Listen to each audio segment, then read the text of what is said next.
Live from New Delhi, you're watching DD India News Hour, India's voice to the world with me, Deepika, coming up in the next 1 hour. India take note of strategic mutual defence pact signed between Saudi Arabia and Pakistan, says the government remains committed to ensure comprehensive national security in all domains. Ukraine to get Patriot and HIMARS missiles in first US weapon supply under new mechanism.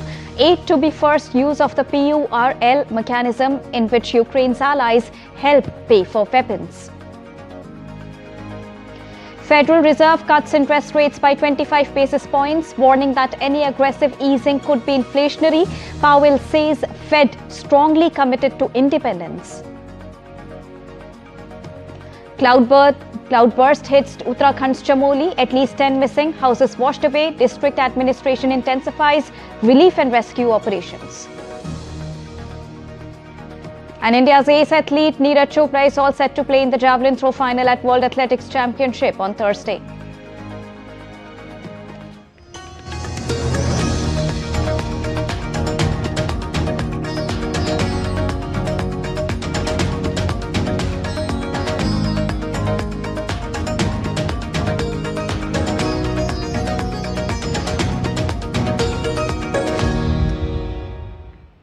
Good morning to all the viewers joining us at this morning broadcast. To begin with the latest and the big news of the hour. India has taken a note of the signing of a strategic mutual defence pact between Saudi Arabia and Pakistan, with the Ministry of External Affairs spokesperson saying, and I quote him, "The government was aware that this development, which formalises a long-standing arrangement between the two countries, has been under consideration. We will study the implications of this development for our national security as well as for regional and global stability. The government remains committed to protecting India's national interests and ensuring comprehensive national security."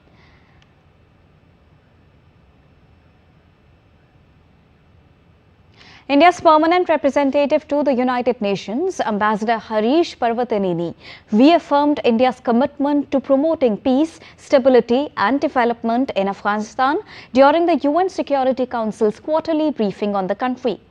Ambassador Parvatineni highlighted India's immediate priorities of providing humanitarian assistance and implementing capacity-building initiatives for the Afghan people. He stressed on the importance of international and regional consensus on Afghanistan and reiterated India's support for the United Nations assistance mission in Afghanistan.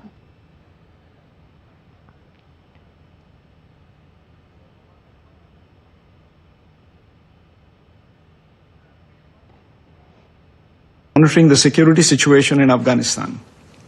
The international community must coordinate efforts towards ensuring that entities and individuals designated by the UN Security Council, the ISIL and Al-Qaeda and their affiliates, including Lashkar-e-Taiba and Jaish-e-Mohammed, along with those who facilitate their operations, no longer exploit Afghan territory for terrorist activities.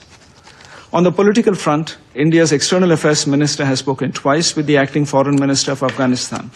We welcome the strong condemnation of the Pahalgam terrorist attack of 22nd April 2025 by the Afghan side. Mr. President, any coherent policy to address a post-conflict situation must combine incentivizing positive behavior and disincentivizing harmful actions. India's Defence Minister Rajnath Singh will inaugurate Manthan 2025, a two-day national conference organised on the central theme of Strategic Roadmap to Viksit Bharat at 2047 in New Delhi today. The conference will focus on the evolving roles of Defence Estates Department in reimagining defence land management, leveraging advanced digital tools and technologies, and strengthening governance frameworks and sustainability. Over the course of 2 days, the conference will witness a series of insightful sessions and lectures by senior government functionaries and domain experts on topics critical to the future of land management in the defence sector. The Defence Estates Department, that manages approximately 18 lakh acres of defence land across the country, plays a pivotal role in land governance, policy formulation and sustainable land use for defence infrastructure. India's Civil Aviation Minister Ram Mohan Naidu launched the initiative of Yatri Sewa Diwas at the airports across the country on Wednesday. The occasion was marked with free medical checkups and health awareness campaigns at the airport, with a special focus on women travellers under Swasth Nari Sashakt Parivar Abhiyan. The initiative underscores government's continuous efforts to make air travel more seamless, pleasant and passenger-friendly. The celebrations also extended to community-driven activities such as a blood donation camp, eye checkup for taxi drivers and a tree plantation drive under the theme Ek Ped Maa Ke Naam campaign of Prime Minister Narendra Modi. Delhi International Airport celebrated Passenger Service Day with great enthusiasm across its terminals. The day coincided with 75th birthday of Prime Minister Narendra Modi and turned the Delhi airport into a festive hub. Passengers were welcomed with flowers, entertained with cultural performances and encouraged to share feedback to further improve the services. Yatri Sewa Diwas reflects the government's vision of placing passengers at the heart of aviation, turning airports into true symbols of hospitality, efficiency and inclusivity.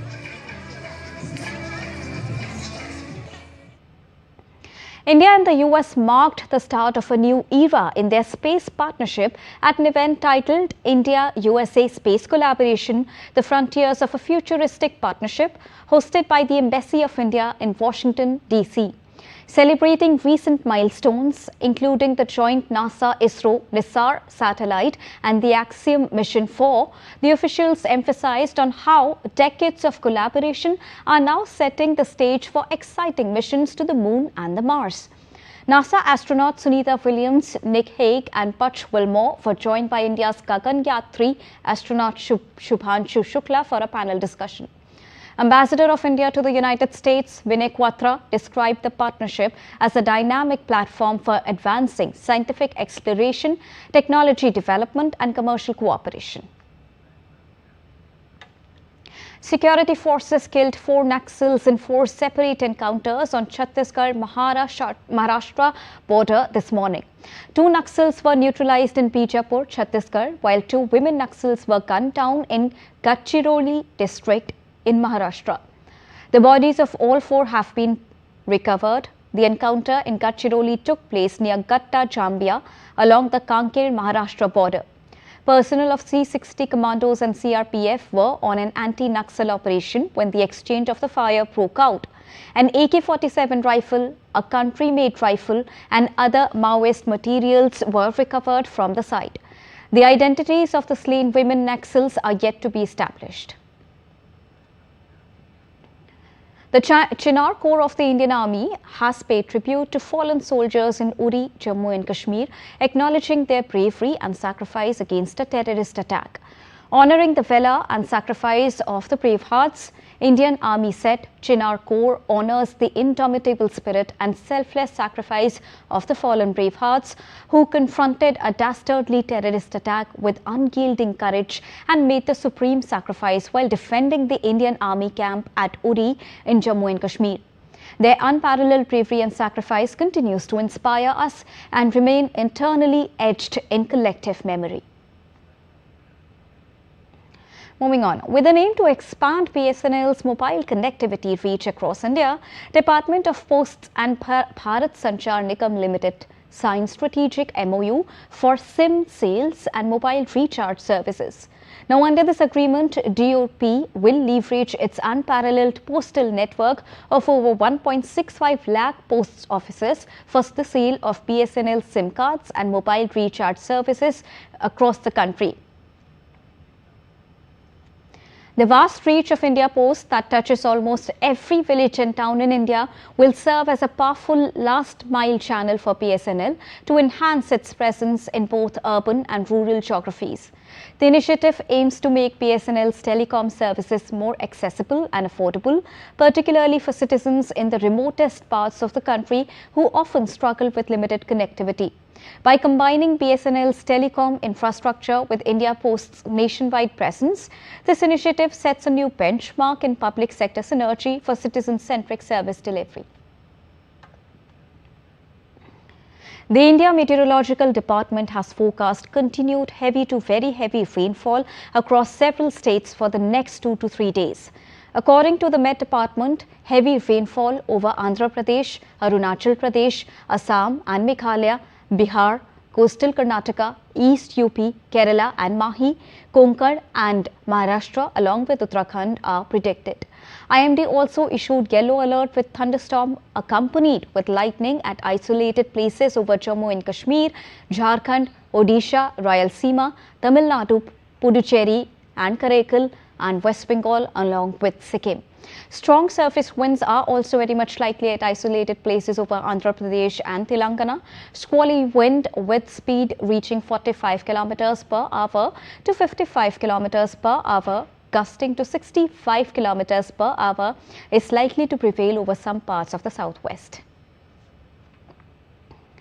Himachal Pradesh's Chief Minister Sukhwinder Singh Sukhu held a high-level meeting to assess the damage from recent torrential rains across the state. He expressed deep concerns over the loss of lives and properties and directed all concerned officers to take prompt action to ensure the safety and well-being of the affected people. He also instructed to reinstate electricity, water supply schemes and other essential supplies in the affected areas on priority. He added that under the special relief package, the state government is providing 10,000 rupees and 5,000 rupees as rent in urban and rural areas respectively for those who were rendered homeless during the disaster. The heavy rain lashing the North Indian state of Uttarakhand's Chamoli has now subsided and a mild sunshine has emerged. The Badrinath National Highway is blocked at Nanprayag. Work is underway to restore these roads that were damaged due to another cloudburst and heavy debris flow in Chamoli. 6 buildings were reduced to rubble in Kuntri Langafali ward of Nandanagar. The local administration said that 10 people are missing while 2 have been rescued. Relief and rescue operations are currently underway.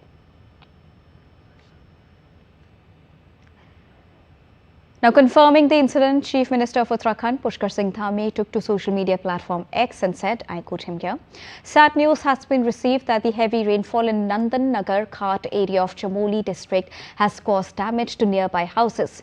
Local administration, Uttarakhand State Disaster Response Force and police teams have reached the spot immediately and are engaged in relief and rescue operations.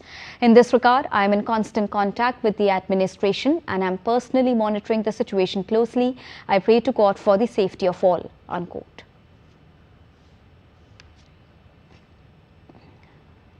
India's National Disaster Response Force teams continued flood operations in Khumtai and Morongi revenue circles in Assam's Golaghat.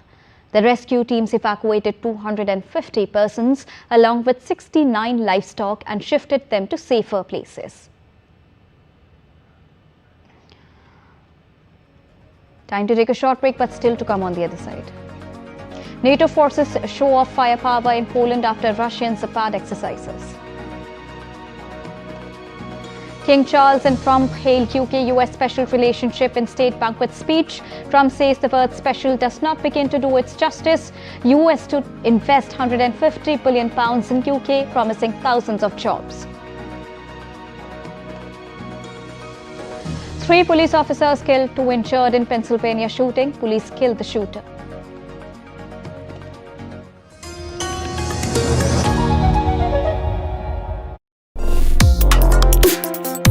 Complex issues, hidden agendas, twists and turns, strategic games. We think all dots are linked. We just need to connect them. Join me every week as I connect the dots to unravel hidden designs in statecraft, mysteries, and decode issues that matter to you. Watch Connecting the Dots with me at these times on DD India.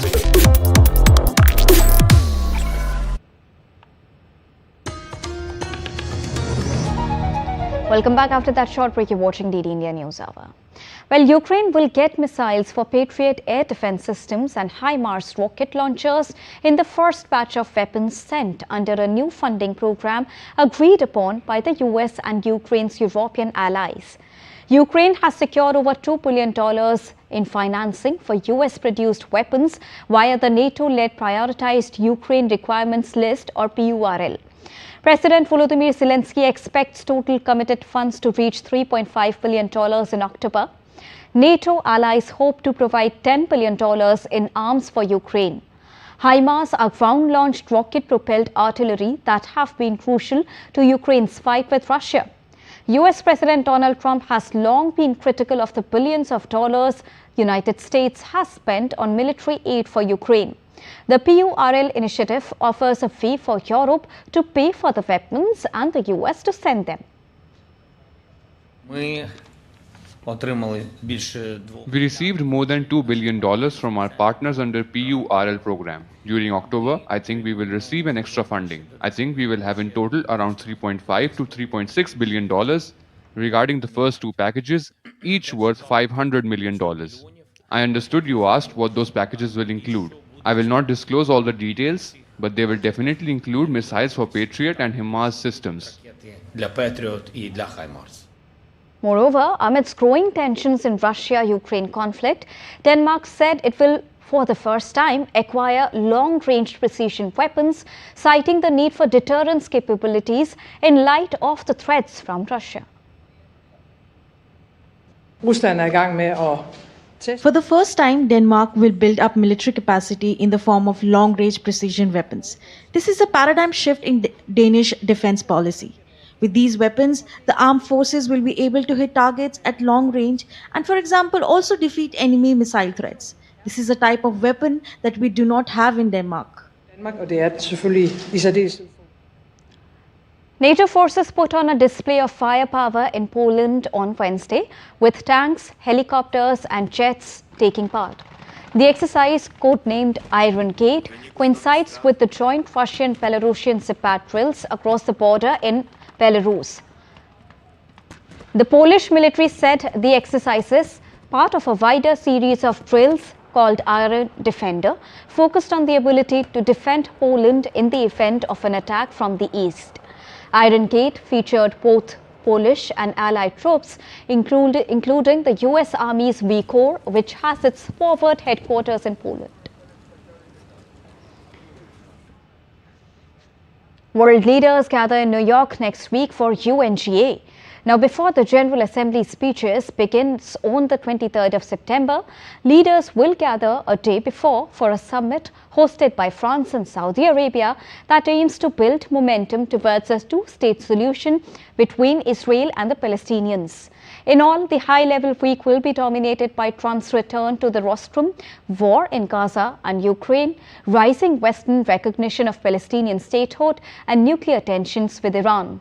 Speaking ahead of the start of the high-level week, UNGA President Annalena Baerbock underscored the importance of the UN Charter, the organization's founding document, and the need for reform and greater inclusivity.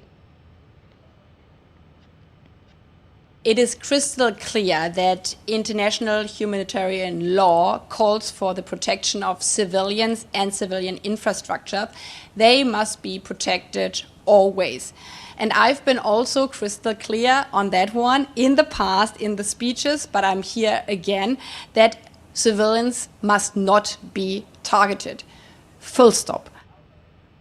US President Donald Trump on Wednesday hailed the special relationship between his country and Britain as he paid a gushing tribute to King Charles during his historic second state visit, calling it one of the highest honors of his life.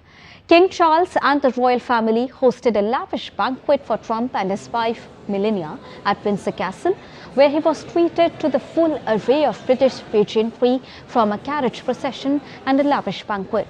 The King's speech at the dinner for 160 guests emphasized the deep connections between the two countries and the need to maintain cultural, trading and military links. In his address, Trump also praised British heritage and shared values. We're joined by history and fate, and by love and language, and by transcendent ties of culture, tradition, ancestry, and destiny. We're like two notes in one chord or two verses of the same poem, each beautiful on its own, but really meant to be played together. The bond of kinship and identity between America and the United Kingdom is priceless and eternal. It's irreplaceable and unbreakable, and we are, as a country, as you know, doing unbelievably well. The state visit will continue on Thursday, including Queen Camilla and Princess of Wales at events with the First Lady, Melania Trump. It will move from a royal spectacle to political talks and a news conference as Trump travels to meet Prime Minister Keir Starmer at his country house, Chequers.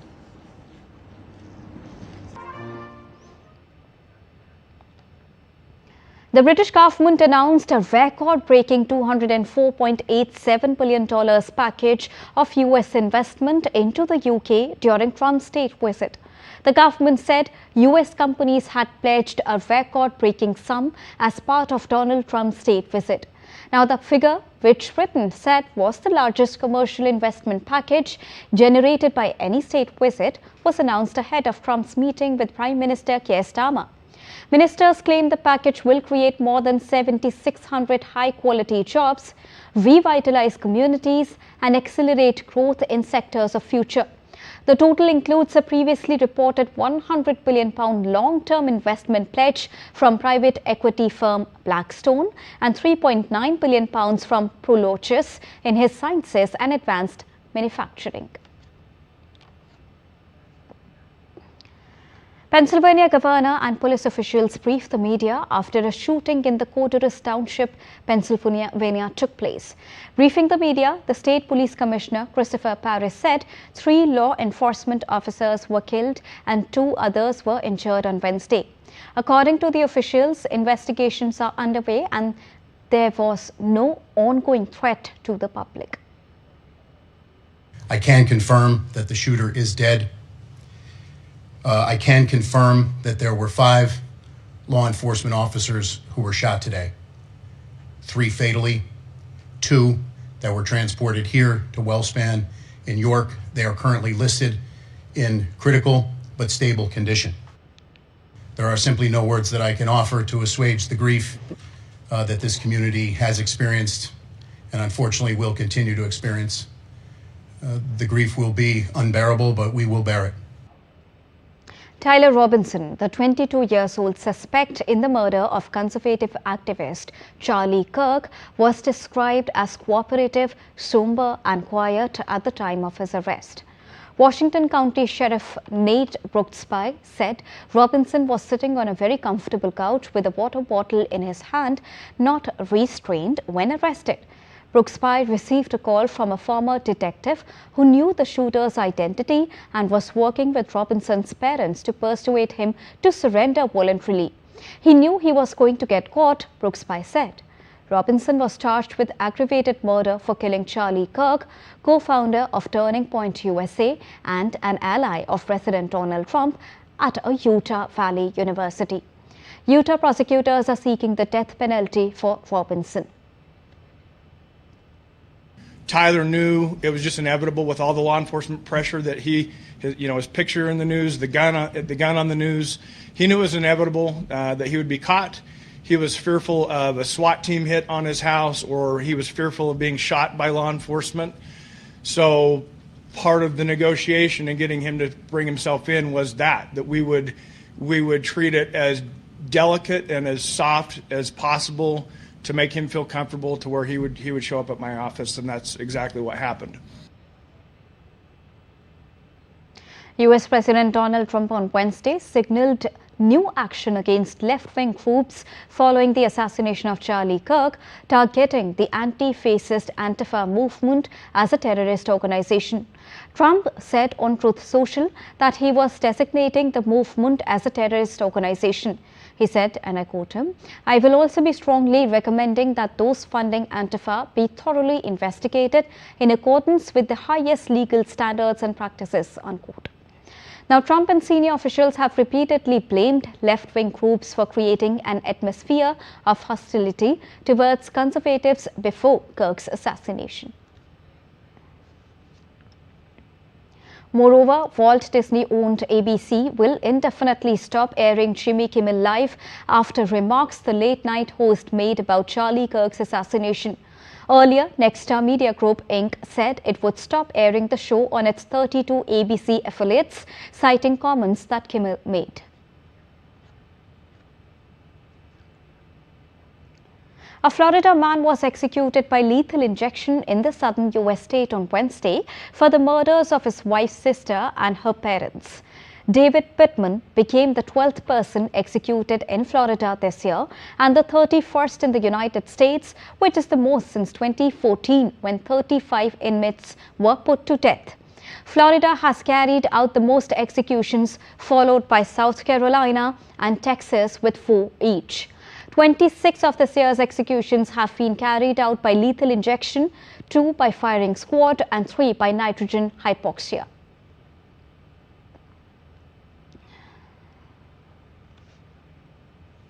Pittman was sentenced to death in 1991 for the 1990 murders of Bonnie Knowles, the sister of his estranged wife, and her parents.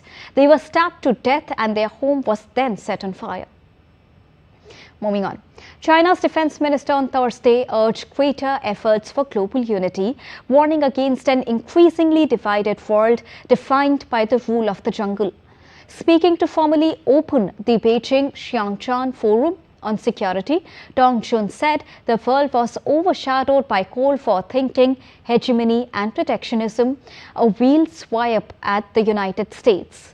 Now, most Western nations have sent relatively low-level diplomatic representatives to the forum, with some saying they are seeking to learn more about China's ongoing military build-up and opaque military leadership.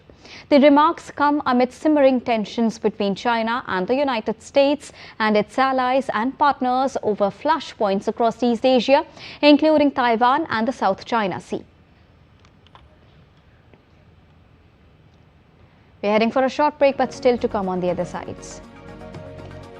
Brazil's Bolsonaro discharged from hospital. Test showed early type of skin cancer. Venezuela launches Caribbean military drills amid tensions with US.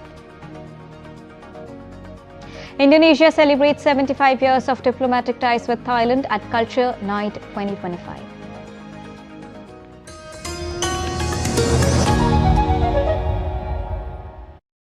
Welcome to DD India, where a billion voices unite, connecting viewers to the stories that matter. India is not just another news channel.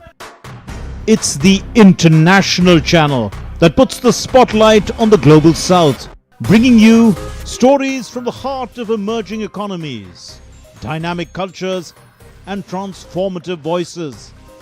As the international news channel of India's public broadcaster Prasar Bharati, DD India delivers high-quality content from every corner of the globe, focusing on the stories that shape our future. We don't just report news. We connect you to India's voice in the global narrative, from current affairs to culture, from economic growth to sustainable development, and the ever-evolving world order. DD India gives you a comprehensive view of the world around us. Stay connected, stay informed, and embrace the stories that shape our lives. DD India. India's voice to the world.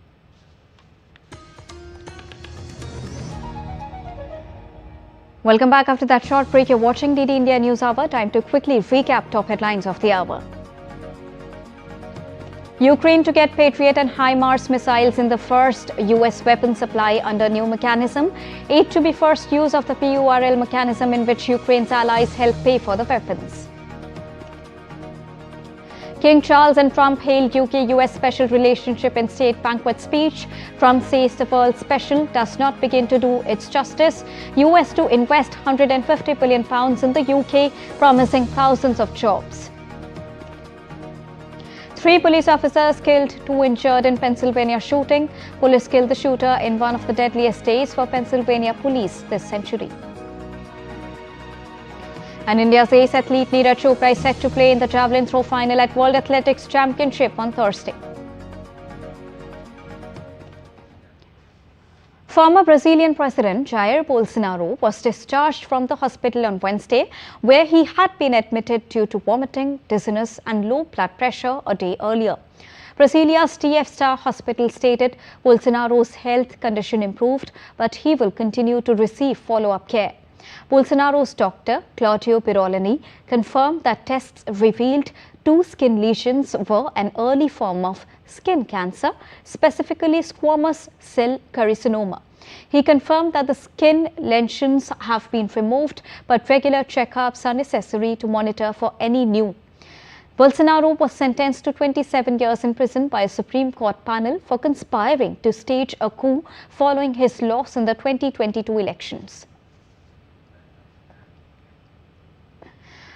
Plane maker Embraer stated that its plants in Brazil were operating normally on Wednesday, despite the announcement of an indefinite strike for higher salaries by union metal workers.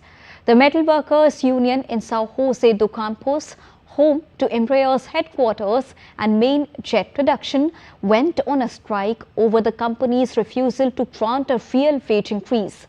The Metal Union stated that FISPA, that represents the aerospace sector, proposed only a 5.5% wage increase based on inflation, along with reduced job stability for injured or ill workers. The union rejected the offer and demanded an 11% wage increase, and as a result, a strike notice was approved. Embraer reported that it was surprised by the strike as negotiations were still ongoing. Cuba has called on the United Nations to stop the US from increasing military presence in the Caribbean, warning it could lead to a war. Cuba's Foreign Minister Bruno Rodriguez slammed US strikes on Venezuelan ports and called the drug trafficking excuse ridiculous. He blamed harsh US sanctions for Cuba's worst economic crisis in decades, with shortages and inflation hitting hard. The UN has repeatedly urged the US to lift the sanctions, but tensions continue to grow, especially with Venezuela, Cuba's closest ally. The interception and destruction of boats, the extrajudicial killing of civilians, the interception of fishing vessels and aggressive actions by the United States in the Eastern Caribbean create a dangerous situation that threatens regional peace and security. I reiterate Cuba's unconditional solidarity with President Nicolas Maduro, the Bolivarian Republic of Venezuela, and the civil-military union of its people. Argentina's lower house of Congress voted to overturn President Milei's vetos on increased funding for public universities and pediatric hospitals, marking a major setback to his austerity agenda. Now, to fully overturn President Milei's vetoes, the Senate must also vote to override them. Now, Milei claimed the laws would harm fiscal stability, but the lawmakers opposed his austerity measures. The move follows a massive protest in Buenos Aires, where tens of thousands demanded more funding for universities and pediatric care. The defeat adds to Milei's mounting challenges, including falling popularity, a corruption scandal, and a recent electoral loss. Chile's presidential election kicked into high gear on Wednesday as leading campaigns officially launched ahead of a 16th of November polls.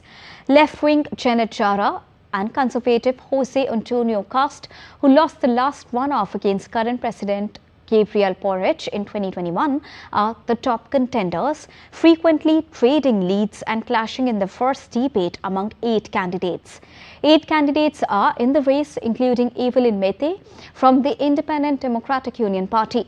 Mete is currently polling third at 18% in pollster Cadam's latest numbers released on Sunday. Security remains a sore point with many voters. If no candidate receives more than 50% of the votes on the 16th of November, there will be a runoff on the 14th December. Venezuela said on Wednesday it had begun 3 days of military exercises on its Caribbean island as tensions soar amid US military activity in the region. Defense Minister Vladimir Patrino Lopez said the 3-day drills were ordered by President Nicolas Maduro. Public television showed images of amphibious vessels and warships deployed off La Orchela, where Venezuela has a military base. Video also depicted amphibious tanks landing on the beaches and soldiers securing positions. While the armed forces said the exercises involved 12 ships, 22 aircraft and 20 small boats from the Special Naval Militia. La Orchila Island is close to the area where the US intercepted and held a Venezuelan fishing vessel for 8 hours over the weekend. Venezuela's Interior Minister Cabello claims the US Drug Enforcement Administration, or the DEA, staged a false flag operation to discredit the country. On the 17th of September, Venezuelan forces seized 3,680 kilos of cocaine, a speedboat fuel, satellite gear and mobile phones, arresting 4 suspects. According to Cabello's claim, one detainee, Levi Enrique, had ties to the DEA, and the group was instructed to carry Venezuelan ID cards to frame the nation. As tensions continue to rise with the US, Cabello further alleged the drug bust was a deliberate attempt to target Venezuela, accusing Washington of using anti-narcotics efforts as a cover for aggression. Bangladesh is grappling with a severe outbreak of dengue fever, with hospitals across the country struggling to cope with the rising number of patients. Health authorities have reported a surge in cases over the past few weeks, particularly in Dhaka and other major cities. The Directorate General of Health Services on Tuesday issued a 12-point directive asking hospitals to prioritize dengue treatment as per hospitalizations and deaths from the infection were rising across the country. The DGHS has confirmed that at least 156 people have died and 39,192 others have been admitted with the mosquito-borne viral disease this year since January. Officials warn that the situation may worsen as the monsoon season provides ideal breathing conditions for the Aedes aegypti mosquito, the primary carrier of the virus. Hospitals are facing pressure with many wards overcrowded, forcing the patients to share beds or receive treatment in corridors. Authorities have intensified awareness campaigns and mosquito control drives, urging the citizens to eliminate stagnant water around homes and workplaces.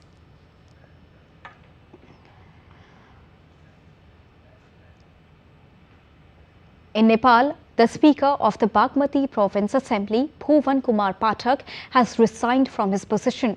He submitted his resignation letter to the Deputy Speaker, Apsara Chibagyan. Speaker Pathak has mentioned in his resignation letter that he has tendered resignation from his post in accordance with the provisions of the Constitution of Nepal and the Provincial Assembly Rules 2074 BS. He said that he had announced his intention to resign on social media on the 9th of September itself, stressing that continuing in office would be inappropriate amid public grief and against the sentiments of the youth. But because of the formal process, resignation got delayed. Pathak was elected to the Provincial Assembly from the Rashtriya Prajatantra Party. In Bangladesh, the former Prime Minister Sheikh Hasina and 10 members of the family will be unable to vote in the upcoming 13th National Parliamentary election scheduled for February 2026 as their national identity cards have been locked. The Bangladesh Election Commission Senior Secretary Akhtar Ahmed stated on Wednesday that those whose NIDs are locked cannot register for out-of-country voting, including via the new postal ballot facility being introduced for expatriate Bangladeshis. He clarified that although those abroad can vote for the first time using postal ballots, a valid unlocked NID is essential to register. If a person's NID is locked, they cannot complete the online registration and hence cannot vote from abroad. Among those affected are Hasina herself, her sister Sheikh Rihana, her son Sajib Wazid Joy, daughter Saima Wazid Putul, nieces and other family members. Observers point out that this development comes amid a period of intense political polarization. Barring prominent opposition figures from voting could intensify tensions as Bangladesh heads into its next general elections. Australia pledges on Thursday to slash greenhouse gas emissions by 62 to 70% from 2005 levels over the next decade, after warnings that homes and livelihoods are under threat. Under the Paris Accord, each country must provide a headline figure to the United Nations for cutting heat-trapping emissions by the year 2035 and a detailed blueprint for how to achieve this. Global emissions have been rising, but the need to almost halve by the end of the decade to limit global warming to safer levels agreed under the Paris deal. Australia's previous 2030 commitment was to cut emissions by 43% of 2005 levels. The country has poured billions into solar power, wind turbines and green manufacturing and pledged to make the nation a renewable energy superpower. And now let's take a look at other stories making news around the world in brief. In western Japan's Ehime prefecture, foreign residents joined a local event where they rode oversized wooden hangiri buckets on water. The activity, held in Masaki town, aimed to introduce foreigners to local traditions. 15 participants from 10 countries tried maneuvering the giant tubs, with many tumbling into the water, sparking laughter and fun. The Langkar art exhibition is being celebrated in Indonesia's Banjarmasin, South Kalimantan, as part of the Cultural Park Works meeting. The showcase features works by 95 artists from regions across Indonesia. The 4-day program includes a visual arts exhibition, cultural parade, dialogue sessions, and an art performance from 21 cultural park representatives. Iraq's Duhok is set to host the 18th Grape and Honey Festival, celebrating the harvest and supporting local farmers. The 2-day event will showcase grapes, natural honey and other crops from around 50 farmers and beekeepers. Known for its fertile soil and rich produce, Duhok remains a leading hub for grape production in the Kurdistan region.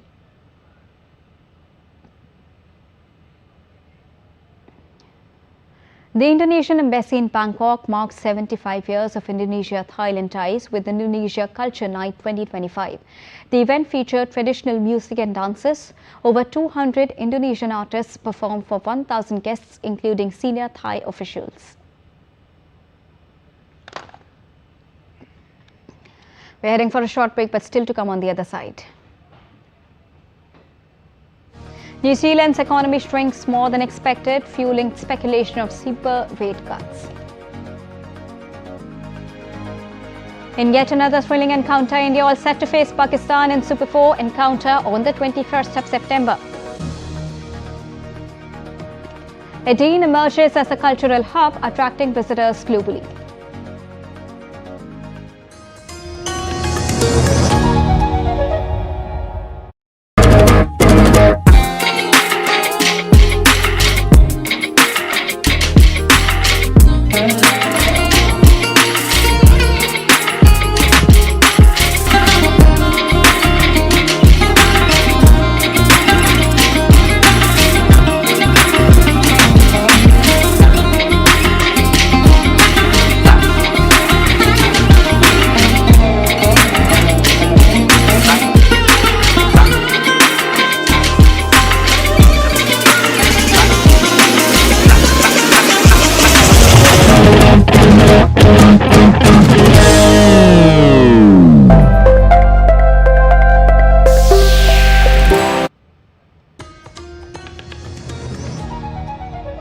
Welcome back after that short break. You're watching DD India News Hour. Now let's get you all the latest from the world of business. The Federal Reserve, goaded by the risk of rising unemployment, reduced interest rates on Wednesday for the first time since December, indicated more cuts would follow to halt any slide in a labour market already experiencing higher joblessness, declining work week and other signs of weakness. Fed Chair Jerome Powell, speaking in a press conference after the US Central Bank lowered its benchmark interest rates by a quarter of a percentage point to 4 to 4.25% range and indicated more cuts would follow at meetings in October and December, said the softening job market was now top of the mind for him and his fellow policymakers. Powell's comments cap a steady shift in tone that began over the summer as Fed officials concluded that the higher import tariffs imposed by the Trump administration would not lead to persistent inflation, with faster price increases expected through the end of the year, but price pressure is also expected to fade after that time, even as monetary policy becomes looser. Global stock markets were choppy on Thursday after the Federal Reserve delivered its first rate cut this year, but signaled a measured approach to further monetary policy easing, leaving the investors in doubt about the pace of future moves. MSCI's broadest index of Asia-Pacific shares outside Japan slipped 0.1% as declines in Australian and New Zealand markets weighed on the wider benchmark, while Chinese stocks veered between gains and losses. There were signs of strength in some markets. The US dollar dropped to the lowest since February 2022 against a basket of major peers immediately after the rate decision, but sprang back 0.1% higher on Thursday. Gold prices edged up 0.1% to $3,662.33 per ounce, recovering from a dip after hitting a record high on Wednesday. Oil prices declined, with Brent crude last down 0.5% to $67.62 per barrel. And New Zealand's economy shrank more than expected in the second quarter as construction remained in decline and global uncertainty weighed, increasing expectations of a steeper rate cut in the month of October. Official data out of Thursday showed gross domestic product fell 0.9% in the second quarter from the prior quarter, worse than analysts and the Reserve Bank of New Zealand's forecast of 0.3% fall. The economy has been further hurt by a decision by the United States in April to levy import tariffs on products from a range of countries, including New Zealand. The tariff has since been set at 15%, above the 10% rate for goods from neighbouring Australia. You're watching DD India News Hour, and now it's time to get you all the latest from the world of sports. To begin with athletics first. India's ace athlete Neeraj Chopra has qualified for the javelin throw final at the World Athletics Championship in Tokyo on Wednesday. The defending champion hurled the javelin to 84.85 meters in his first attempt to breach the qualification mark of 84.5 meters. The final will take place on Thursday, where double Olympic medalist Neeraj Chopra will chase the third medal of the championships. India's Sachin Yadav also managed to squeeze into the final after finishing 10th with a commendable 83.67 meter throw. On to crickets now. Updates on Asia Cup, which will enter the Super 4 stage on Saturday. Pakistan sealed their place in Super 4s of the Asia Cup with a 41-run victory over UAE in Dubai. Pakistan finished the group stage with 4 points from 3 games, slotting in alongside India, who topped the standings with 4 points from 2 games and are yet to play Oman on Friday. India and Pakistan will clash in the Super 4s on Sunday. In Pool B, the Super 4 spot are still up for grabs. Afghanistan and Sri Lanka square off in a must-win Pool B encounter on Thursday. Afghanistan have to win in order to make the Super 4, or else Bangladesh get in ahead of them. Sri Lanka merely have to avoid losing by a huge margin to advance further.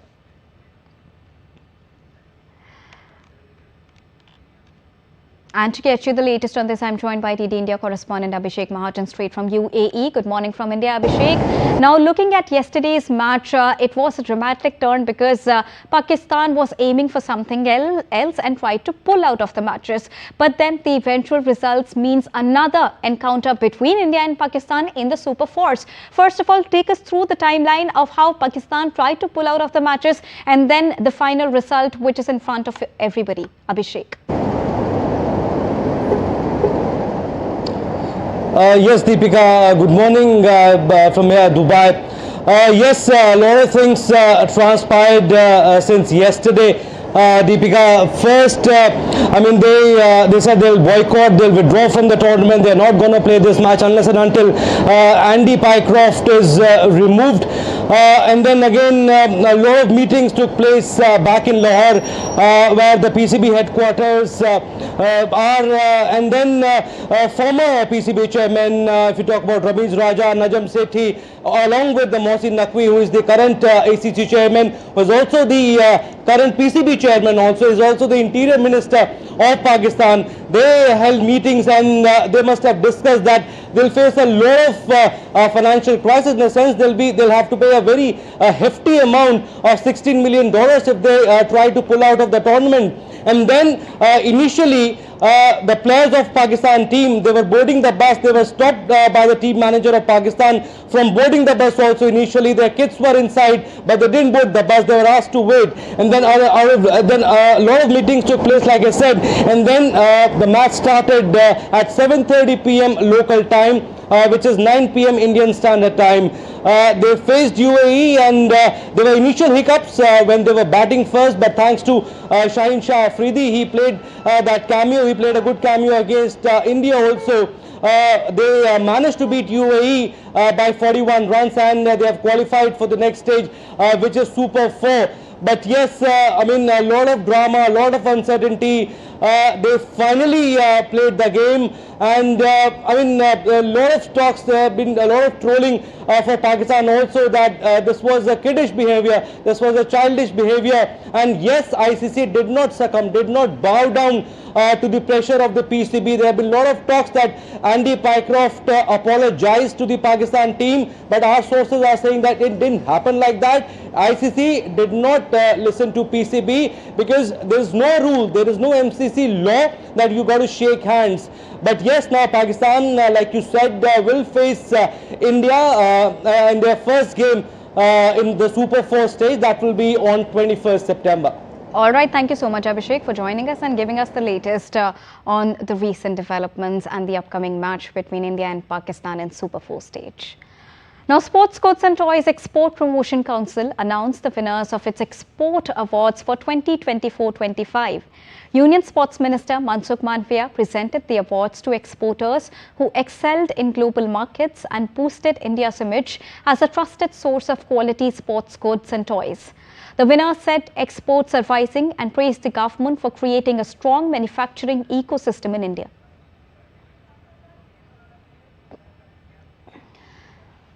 In Delhi, the Sports Goods and Toys Export Promotion Council hosted its prestigious Export Awards ceremony on Wednesday.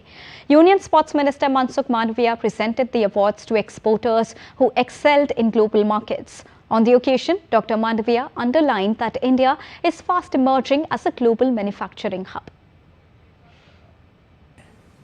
एक विकसित भारत में manufacturing sector आज 15-16% growth से आगे बढ़ रहा है। जब इकोनॉमिक ग्रोथ तब होती है जब देश में डिमांड बढ़ती है। जब डिमांड बढ़ती है तो मैन्युफैक्चरिंग सेक्टर बढ़ता है। मैन्युफैक्चरिंग सेक्टर बढ़ता है तो डिमांड बढ़ती है। डिमांड बढ़ती है तब बढ़ती है जब कंजप्शन बढ़ता है। कंजप्शन तब बढ़ता है जब लोगों के जेब में पैसा आता है। और इस स्थिति को जो समझ लेते हैं तब बदलाव आसान हो जाता है। In women's cricket, India thumped Australia by a margin of 102 runs in second ODI in Chandigarh on Wednesday. Chasing the target of 293 runs set by India, Australia were bundled out in 40.5 overs, scoring 190 runs. India's score of 292 runs is also the team's second highest total ever scored against Aussies. Smriti scored a century in just 77 deliveries, which is the second fastest done by an Indian woman in ODIs. With this, India levelled the three-match series by 1-1. The third and final match of the series will be played in Delhi on the 20th of September. This series holds significant importance for both the teams as they gear up for the upcoming ICC Women's ODI World Cup 2025. Edirne is fast becoming a museum hotspot. With 18 museums now open, the city welcomed over 750,000 visitors in just 9 months. Blending ancient architecture with modern exhibits, it showcases 30,000 artifacts from Roman, Byzantine and Ottoman eras. As cultural tourism rises, the city's rich heritage is drawing global attention. Take a look and enjoy the visuals.